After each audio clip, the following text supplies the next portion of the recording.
బిస్మిల్లాహిర్రహ్మానిర్రహీం.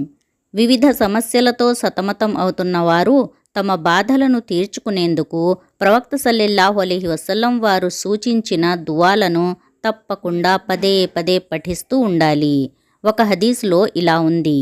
ఇది సాద్ బిన్ అబూ వక్కాస్ రజియల్లాహు తాలా అన్హు వారు తెలియచేసిన సంగతి.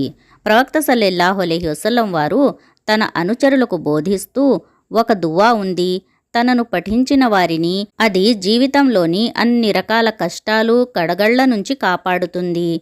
ఆ ప్రార్థన నేను మీకు నేర్పనా? అది యూనుస్ ప్రవక్త అలైహిస్సలాం తన కోసం చేసుకున్న ప్రార్థన. బిస్మిల్లాహిర్రహ్మానిర్రహీం.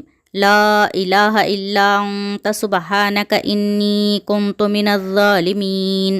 లా ఇలాహ ఇల్లా అంత సుబ్హానక ఇన్నీ కుంతు మినజ్జాలిమీన్. దీని అర్థం, నీవు తప్ప మరొక ఆరాధ్యుడు లేడు, నీవు పవిత్రుడవు, నిశ్చయంగా నేనే తప్పు చేసిన వారిలో చేరిపోయాను. యూనుస్ ప్రవక్త సల్లల్లాహు అలైహి వసల్లం చేప కడుపులో చిక్కుకొని ఆ కటిక చీకట్లలో నుంచి తన పాపాలను క్షమించమని అల్లాహ్ను ఈ పదాలతో ప్రార్థించగా అల్లాహ్ ఆయనను క్షమించాడు, చేప కడుపులో నుంచి రక్షించి సరికొత్త జీవితాన్ని ప్రసాదించాడు. మనం కూడా దువా చేసేటప్పుడు ఎలాంటి అనుమానం రాకుండా అల్లాహ్ తప్పక మా ఈ సమస్యని తీరుస్తాడు అన్న పూర్తి నమ్మకంతో దువా చేయాలి. అప్పుడే మన దువాను అల్లాహ్ స్వీకరిస్తాడు. ఫ్రెండ్స్, మరిన్ని ఇలాంటి వీడియోస్ కొరకు మా తెలుగు ఛానల్ ఖురాన్ వెలుగును సబ్స్క్రైబ్ చేయండి. ఈ వీడియోను లైక్ చేయండి, షేర్ చేయండి.